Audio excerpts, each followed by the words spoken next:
Hello friends, welcome to my channel. एक बार फिर से आप सभी का स्वागत है। और आज मैं आपको कुछ छोटी छोटी बातें बताऊंगा जिससे कि हम अपने जीवन में समाज के वेलफेयर में योगदान दे सकते हैं। बातें बहुत छोटी छोटी हैं, लेकिन बस हमें मतलब जो है उनको अपनाना होता है अपने व्यवहार में। और उससे क्या है कि हमारी एक पर्सनैलिटी बनती है, हमारा व्यक्तित्व निखरता है और लोगों के बीच हमारी उसी प्रकार की छवि बनना शुरू होती है। तो बात बहुत तो छोटी है। और आपने ये तो सुना ही होगा कि जो small minds discuss about people, average mind discuss about events, but great mind discuss about ideas. तो यही मैं आपको बताने जा रहा हूँ। बात उस वक्त की है जब गांधी जी, बहुत पुरानी बात है, गांधी जी एक बार अपने सहयोगी के साथ जो है रेलवे स्टेशन पर कहीं जा रहे होते हैं ट्रेन से। तो वो जब ट्रेन से जा रहे, ट्रेन का इंतजार कर रहे होते हैं चलने का, रेलवे स्टेशन पर खड़े होते हैं, तो इतने में सीटी बज जाती है और वो ट्रेन चलनी शुरू हो जाती है। तो गांधी जी का सहयोगी ट्रेन में चढ़ जाता है। तो उसके बाद जो है गांधी जी जो है वो भी चलती ट्रेन में चढ़ते हैं। लेकिन जब वो चढ़ते हैं ना, तो उनकी जो होती एक चप्पल जो है प्लेटफॉर्म पर ही गिर जाती है और चप्पल भी नहीं होती है। अब गांधी जी एक सेकंड गवाए बगैर दूसरी चप्पल भी उतार के प्लेटफॉर्म पर फेंक देते हैं। तो उनका ये अजीब व्यवहार देख के मतलब उनके सहयोगी पूछते हैं कि आपने ऐसा क्यों किया। तो गांधी जी ये कहते हैं कि ये जो चप्पल थी, एक तो ये नई थी, दूसरा ये कि इसका मेरे लिए कोई यूज नहीं था सिंगल चप्पल का। तो जो मैंने जो दूसरी चप्पल है वो इसलिए फेंक दी कि वो चप्पल किसी के काम आ सके, और एक चप्पल तो किसी के काम आएगी नहीं। तो इसलिए मैंने सोचा कि वो दूसरी चप्पल भी जब उसको मिलेगी तो कोई उसे प्रयोग कर लेगा।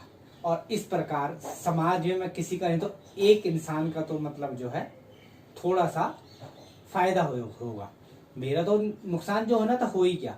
तो इस प्रकार उनकी सोच होती है जो ग्रेट पर्सनैलिटी होते हैं। और ऐसे ही आपने विवेकानंद जी के बारे में भी सुना होगा। तो जो विवेकानंद जी हैं उनके बारे में भी कई ऐसे किस्से प्रसिद्ध हैं। एक बार की बात है कि विवेकानंद जी जब अपने जीवन में स्ट्रगल वाले पीरियड से क्यों गुजर रहे होते हैं। ऐसा नहीं कि बड़ी बड़ी महान जो हस्तियां वो कभी स्ट्रगल नहीं होता उनकी लाइफ में, वो ऐसी महान नहीं बनती। तो विवेकानंद जी का नाम तब नरेंद्र था और वो उस वक्त जो है उनको जीवन में मार्गदर्शन नहीं मिल रहा था। तो वो उन्हें समझ नहीं आता वो क्या करे लाइफ में और क्या ना करे। तो वो एक बार सुसाइड करने की सोच लेते हैं। तो जब वो सुसाइड करने की सोचते हैं तो वो सोचते कैसे सुसाइड करूं। तो फिर उनको ख्याल आता है, क्योंकि देखिए उनकी सोच समाज के प्रति, उनको ये लगता है कि मैं समाज के किसी काम तो आ नहीं सका, तो मैं एक काम करता हूँ, मैं मर जाता हूँ, उससे भी किसी का भला नहीं होने वाला। तो कहते हैं चलो एक काम करता हूँ, जंगल में जाके मतलब जो है किसी जानवर का भोजन बन जाऊंगा। इससे उसके एक टाइम की जो है भूख तो मिट जाएगी। जीते जी काम नहीं आ सका किसी के, मर के ही सही।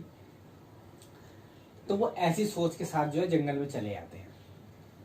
तो जब नरेंद्र जो है जंगल में पहुंचता है, मतलब उस वक्त तो विवेकानंद तो नहीं थे इसलिए नरेंद्र उनका नाम था। तो जंगल में पहुंचते हैं नरेंद्र, तो वो जो है सोचता है कि मतलब अब क्या कि जंगली जीव मुझे कोई खा जाए। तो जंगली जीव क्या, शेर है, भाई आसान तो है नहीं कि शेर को ढूंढना कि आ जाओ भाई शेर और मुझे खा जाओ। तो वो जंगल में कई घंटों तक घूमते हैं फिरते हैं, लेकिन उन्हें शेर नजर नहीं आता। तो फिर वो क्या करते हैं कि वो कहते हैं लगता है कि मौत भी इतनी आसानी से आने वाली नहीं है। तो वो एक जगह बैठ जाते हैं थकार के, कहते हैं चलो आज मरना है कल मरना है, ठीक है अब यहीं बैठ के मर जाएंगे बस। कोई भी जंगली जानवर आज नहीं तो कल आएगा, कल खा लेगा। तो ऐसा सोच के वहां बैठ जाते हैं। तो ऐसा सोचते ही हैं कि थोड़ी देर में उनके आगे से एक शेर आ जाता है। तो जब शेर आ जाता है तो वो एक पल के लिए तो घबरा जाते हैं, लेकिन फिर दूसरे पल वो सोचते हैं मैं तो मरने के लिए आया हूँ। तो वो शेर कुछ क्षण उनके सामने रुकता है, उन्हें देखता है और वापिस चला जाता है। तो विवेकानंद जी सोचते हैं, मतलब नरेंद्र ये सोचते हैं कि यार मौत भी नहीं मिल रही है मांग के। होता ना कई बार कि मतलब कहते हैं कि यार मुंह मांगे मौत भी नहीं मिलती। तो वो उस वक्त क्या करते हैं, फिर वो सोचते हैं अब तो ये शेर भी खाने को तैयार नहीं है। तो फिर उनको कुछ मतलब वो शेर चलाए तो उनको कुछ आभास सा होता है कि नरेंद्र, ये जीवन जो है समाज के लिए कुर्बान कर दो, इस जीवन को समाज के लिए लगा दो। क्योंकि उसको तो जब तुम्हें जीवन का मोह नहीं है तो समाज कल्याण कुछ कार्य करो और जाओ। तो उनके दिल में कोई ऐसी भावना होती है और वो फिर वापस आ जाते हैं। और फिर रामकृष्ण परमहंस, स्वामी रामकृष्ण परमहंस का नाम तो आप सभी जानते होंगे। उनके मार्गदर्शन में जो है उन्हें ज्ञान की प्राप्ति होती है, उनका विवेक जागृत होता है, उनको जीवन में आनंद की प्राप्ति होती है और उनका नाम जो विवेकानंद पड़ जाता है। तो इस तरीके से विवेकानंद भी जो है मतलब जो है किसी वक्त स्ट्रगल से गुजर रहे होते हैं, लेकिन उनकी जो सोच होती है वो समाज के प्रति कैसी होती है, ये मैंने आपको आज बताया। तो आज के लिए इतना ही, और मैं आपसे यही कहूँगा कि वीडियो पसंद आया हो तो शेयर कीजिए, सब्सक्राइब कीजिए, लाइक कीजिए और मेरे अगले वीडियो का इंतज़ार कीजिए। तब तक के लिए बाय बाय।